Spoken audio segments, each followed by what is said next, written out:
জাহান্নামের অতল গহ্বরে আগুনের ছোঁয়া লাগে এক ধরনের গাছ হয়, কাঁটাযুক্ত দুর্গন্ধযুক্ত একটা গাছ, এটার নাম জাক্কুম। জেনে রাখবেন কি নাম?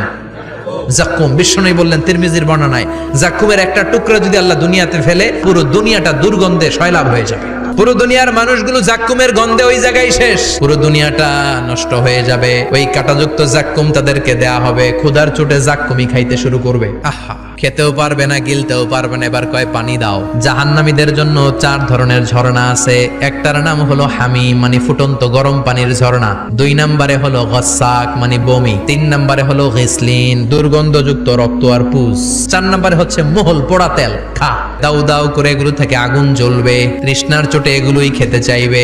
এগুলোর পেয়ালা যখন মুখের সামনে আসবে, এগুলোর উত্তাপে গালের গোশত, চোখের গোশত, কপালের গোশত গুলো ঝলসে ঝলসে পানির মধ্যে পড়ে যাবে। তৃষ্ণার চোটে না পেরে ওইটাই গিলবে, যেখান দিয়ে বেরোবে কেটে ছিঁড়ে শেষ হয়ে যাবে। দিস ইজ জাহান্নাম। আমরা জাহান্নাম থেকে পানাহ চাই, চিল্লায় বলেন ঠিক কি?